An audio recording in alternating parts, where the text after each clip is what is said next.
ബൈബിളിൻ്റെ ഒരു വാട്ടർമാർക്ക് എന്ന് പറയുന്നത് എന്ന് വെച്ച് കഴിഞ്ഞാൽ ബൈബിള് മുന്നോട്ട് വെക്കുന്ന ഒരു സമീപന രീതിയുണ്ട്. എന്താണെന്ന് അറിയാമോ? Not by merit. രക്ഷാകര പ്രിൻസിപ്പിൾ വർക്കൗട്ട് ചെയ്യുന്നത് ഈ ഒരു ഫോർമുലയിലാണ്. എന്താണ്? Not by merit but by grace. ഇപ്പോൾ എല്ലാ ഉടമ്പടി എടുത്ത് എല്ലാവരും കാണാപ്പാടം പഠിച്ചിരിക്കുന്നത് എന്താണ്? എഫേസ്യൻസ് 2:8 എന്താണ്? അങ്ങയുടെ ഞങ്ങളുടെ കഴിവ് കൊണ്ടല്ല, അങ്ങയുടെ കരുണ കൊണ്ട്.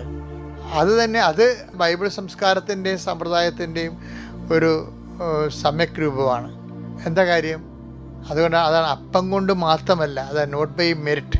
എന്താ? ദൈവത്തിൻ്റെ വായിൽ നിന്ന് വീഴുന്ന ഓരോ വചനം കൊണ്ട് കൂടിയാണ്, ബട്ട് ബൈ ഗ്രേസ് അല്ല. എല്ലാവരും ഈ ഓരോരോ സ്ഥലത്തും ഓരോ ഫോർമുല ഉണ്ടെങ്കിലും അതൊരു സാരാംശത്തിൽ എല്ലാം ഒന്ന് തന്നെയാണ്. എന്താണ്? അത് തന്നെയാണ് ഈശോ പറയണത്, എന്നെ കൂടാതെ നിങ്ങൾക്ക് ഒന്നും ചെയ്യാൻ സാധ്യതയില്ല. അല്ല, ജഡിക കാര്യങ്ങൾ ഒക്കെ നമുക്ക് ചെയ്യാം, പക്ഷെ ദൈവഹിതപ്രകാരമുള്ള കാര്യങ്ങൾ ചെയ്യണമെങ്കിൽ ആത്മാവിൻ്റെ വിവേചനം വേണ്ടേ? ഏകമധ്യസ്ഥനായ കർത്താവിൻ്റെ മാധ്യസ്ഥ്യത വേണ്ടേ? അതാണ്. അതുകൊണ്ട് ദൈവഹിതപ്രകാരം ജീവിക്കണമെങ്കിൽ ഞങ്ങൾ എന്ത് ചെയ്യണമെന്ന് ചോദിക്കണില്ലേ? എന്താണ്? അതായത് അവനെ അയച്ചവൻ വിശ്വസിക്കണം. അതാണ്. ദൈവഹിത പ്രകാരം ചെയ്യണമെന്നുണ്ടെങ്കിൽ അവനിൽ അയച്ചവൻ വിശ്വസിച്ചുകൊണ്ട് അവൻ്റെ വചനാനുസരിച്ച് അവൻ്റെ സഹായത്തോടെ നമുക്ക് ചെയ്യാൻ പറ്റത്തുള്ളൂ. അതുകൊണ്ട് തന്നെയാണ് ഈ മനുഷ്യൻ അപ്പം കൊണ്ട് മാത്രമല്ല, വെച്ചാൽ അപ്പം എന്ന് പറയുമ്പോൾ മെറിറ്റാണ് എൻ്റെ ഇത് വരേണ്ടത്. അവനവൻ്റെ കഴിവ് കൊണ്ടും.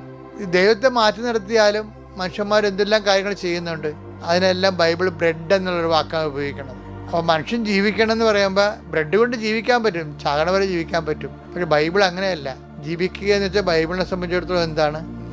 നിത്യം നിലനിൽക്കുക എന്നാണ് പറയുന്നത്. നിത്യം നിലനിൽക്കുക, നിത്യത വരെ ജീവിക്കുക. അപ്പം നിത്യത വരെ ജീവിക്കുന്നതിന് എന്ത് ചെയ്യണം?